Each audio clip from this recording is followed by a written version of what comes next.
നമസ്കാരം. കാസർഗോഡ് 42 വയസ്സുള്ള പ്രദീപ് എന്ന ആളെയും അതുപോലെ 15 വയസ്സുകാരിയെയും കാണാതായിട്ട് 26 ദിവസം കഴിഞ്ഞപ്പോഴാണ് അവരുടെ മൃതശരീരം കണ്ടെത്താൻ ഇടയായത്.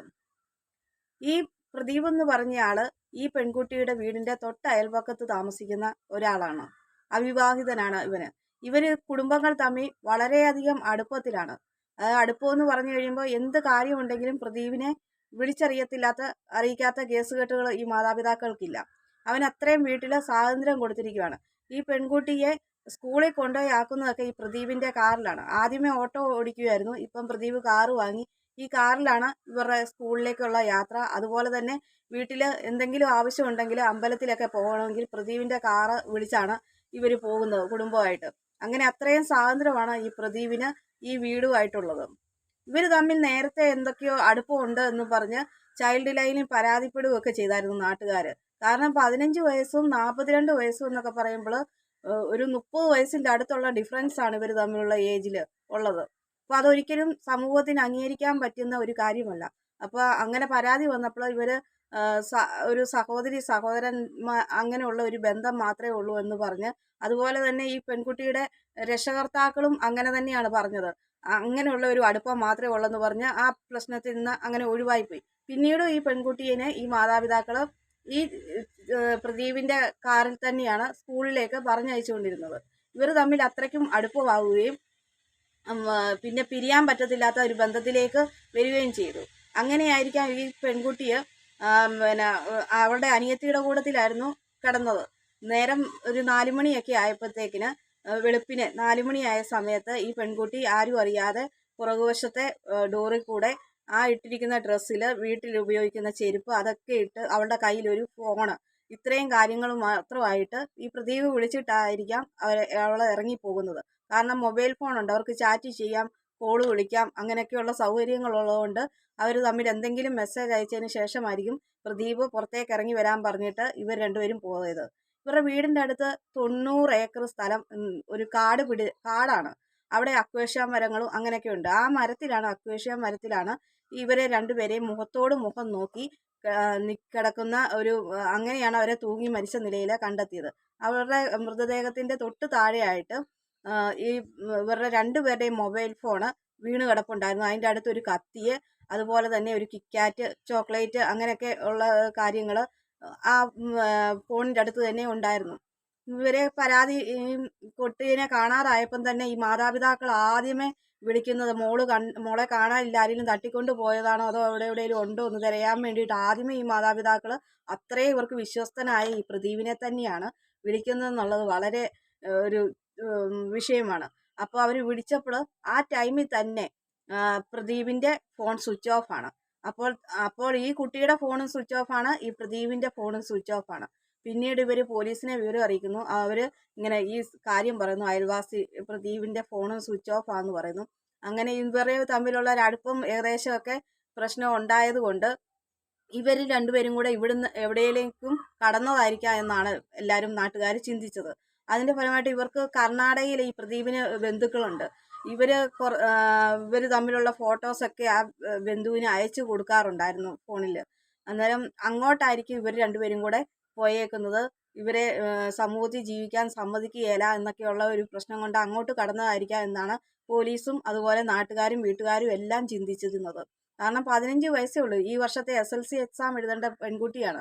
മോഡൽ പരീക്ഷ കഴിഞ്ഞു, ITയുടെ പ്രാക്ടിക്കലിന്റെ പബ്ലിക് എക്സാം അതൊക്കെ എഴുതിയിരിക്കുന്ന പെൺകുട്ടിയാണ്.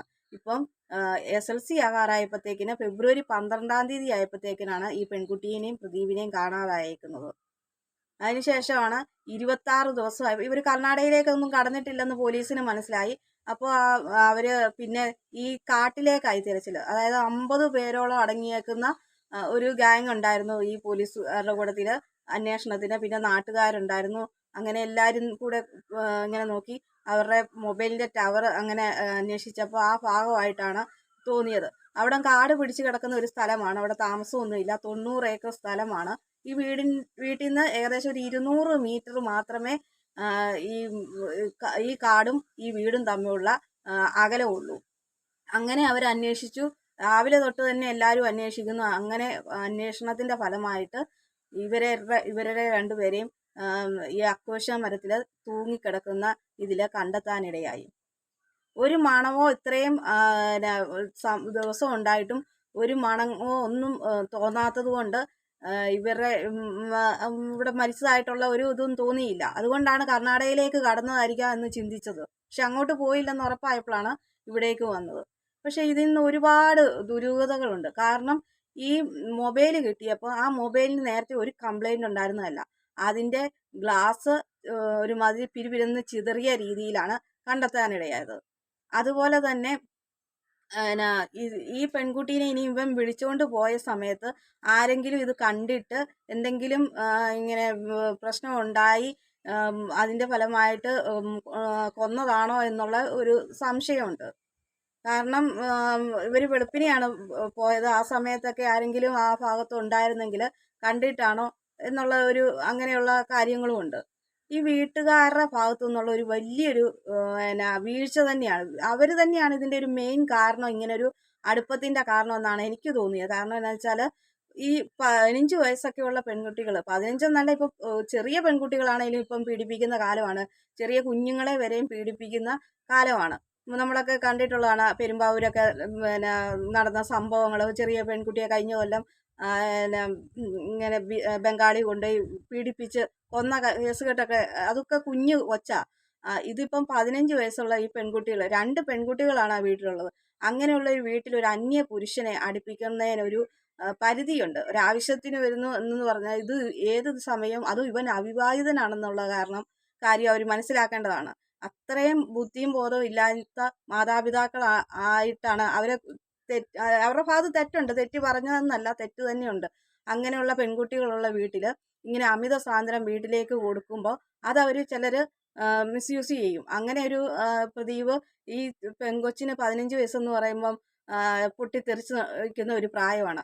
ആ പ്രായം എന്ന് പറയുമ്പം അവരുടെ ഹോർമോൺ, ശരീരത്തിലുണ്ടാകുന്ന ഹോർമോണിൻ്റെയൊക്കെ ഓരോ ഇതുകൊണ്ട് ആ കൗമാരക്കാർക്ക് ആ സമയത്തുണ്ടാകുന്ന ഓരോ പ്രശ്നങ്ങളൊക്കെ ഉണ്ട്. അപ്പോൾ അങ്ങനെ ഇരിക്കുമ്പോഴത്തേന് ഒരു പെണ്ണൊരാളിനോടൊരു അടുപ്പം തോന്നുക സ്വാഭാവികമായിട്ടും ഉണ്ടാകുന്നതാണ് ആ ഒരു പ്രായത്തിൽ. ആ സമയം അവന് ശരിക്കും അവനെ ഉപയോഗിച്ചിട്ടുണ്ടെന്നുള്ള അതുകൊണ്ടാണ്. അല്ലെങ്കിൽ ഇത്രയും വയസ്സിന് വ്യത്യാസമാണ്. അവനൊരു കറക്റ്റ് ഒരു 10, 21, 22 വയസ്സൊക്കെ പ്രായമുള്ള സമയത്ത് കല്യാണം കഴിച്ചിരുന്നെങ്കിൽ ഈ പ്രായത്തിലുള്ള ഒരു മകനോ അല്ലെങ്കിൽ ഒരു മകളോ ഉണ്ടായിരുന്നേനെ. അത് ചിന്തിക്കുന്നില്ല. അന്നേരം എത്ര വയസ്സിൻ്റെ വ്യത്യാസമാണ്. ആ കൊച്ചിന് അങ്ങനെ ഒരു ഇത് തോന്നൽ ഉണ്ടായെങ്കിൽ തന്നെ പറഞ്ഞ് മനസ്സിലാക്കി ഒരു അപ്പൻ്റെയോ അല്ലെങ്കിൽ ഒരു ആങ്ങളയോടെയൊക്കെ സ്ഥാനത്ത് നിന്ന് മനസ്സിലാക്കി കൊടുക്കേണ്ടതിന് പകരം അവന് ആ ഇത് ദുരുപയോഗം ചെയ്ത് ആ പെൺകുട്ടീനെ വശീകരിച്ച് അതിൻ്റെ മനസ്സ് അങ്ങനെയാക്കി പ്രേമത്തിലേക്ക് വീഴ്ത്തിയിരിക്കുകയാണ്. ആ കൊച്ചിൻ്റെ പ്രായം അതാണ്. അതിൻ്റെ ഭാഗത്ത് തന്നെയല്ല തെറ്റ്. ആ കൊച്ചിൻ്റെ ഭാഗത്തിനേക്കാളും കൂടുതൽ മാതാപിതാക്കളാണ് ഒരു മകൾ ഇവിടെ വീട്ടിൽ ഉണ്ട്, അന്നേരം ഒരു അന്യ പുരുഷനെ അടുപ്പിക്കരുതെന്ന് ചിന്തിക്കേണ്ടത്. അത് ചിന്തിച്ചിട്ടില്ല അവർ. അതുകൊണ്ടാണ് ഇവർ തമ്മിൽ അടുപ്പമായത്. അതുപോലെ തന്നെ ഈ പ്രദീപിൻ്റെ ഭാഗത്തു നിന്നുണ്ടായ തെറ്റ് ഈ പെൺകുട്ടീനെ വശീകരിച്ചെടുത്തേക്കുന്നു എന്നുള്ളതാണ്. ഒരു മകളുടെ സ്ഥാനത്ത് കാണേണ്ട ഒരു പെൺകുട്ടീനെയാണ് അയാൾ ഇങ്ങനെയുള്ള ബന്ധത്തിലേക്ക് ഏർപ്പെടുത്തിയിരിക്കുന്നത്. ഇത് എന്തൊക്കെയോ ഈ ഇതിൻ്റെ അകത്ത് ദുരിതങ്ങളുണ്ട്.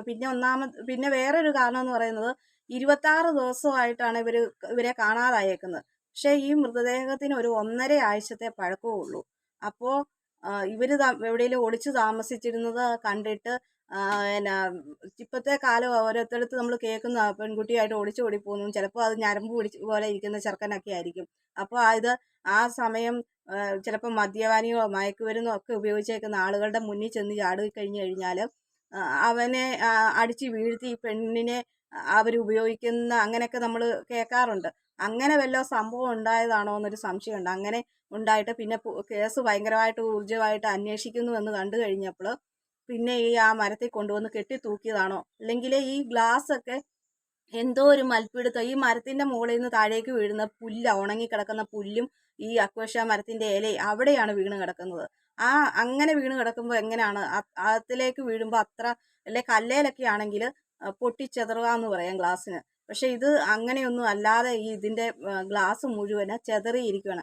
അപ്പോൾ എന്തെങ്കിലും ഒരു തമ്മിൽ ആരെങ്കിലും ഇവർ രണ്ടുപേര് കൂടാതെ മൂന്നാമത് ഒരാളോ അല്ലെങ്കിൽ ഒരു സംഘമോ ആൾക്കാരെ ആക്രമിച്ചതിൻ്റെ ഫലമായിട്ട് ഉണ്ടായ കൊലപാതകമാണോ എന്നൊരു സംശയമുണ്ട്. അങ്ങനെയൊക്കെ സംശയിക്കേണ്ടതുണ്ട്. കാരണം ഇത്രയും ദിവസം കഴിഞ്ഞിട്ട് ഒരു മണമോ ഒന്നും വീട്ടിൽ ആ ഭാഗത്ത് പ്രദേശത്തൊക്കെ കുട്ടികൾ ഗ്രൗണ്ടുണ്ട്, അവിടെ അമ്പലമാണ്, അതിൻ്റെ അടുത്തെങ്ങാണ്ട് ഒരു ഗ്രൗണ്ട്, അവിടെ അവിടെ കുട്ടികൾ വൈകുന്നേരങ്ങളിൽ വന്ന് പന്ത് കളിക്കാൻ വരുന്നതാണ്. അവിടെയൊന്നും ഒരു മണമൊന്നും ഉണ്ടാകാതെ ഇങ്ങനെ പിന്നെയും കർണാടകയിലെ ആ അന്വേഷണം വേണ്ടെന്ന് വെച്ച് ഇവിടെ തന്നെ അന്വേഷിക്കാമെന്ന് കണ്ടപ്പോൾ അവിടെ കൊണ്ടുവന്ന് കെട്ടി തൂക്കിയിട്ടതാണോ എന്നുള്ളൊരു സംശയത്തിലേക്ക് പോകേണ്ടതുണ്ട്.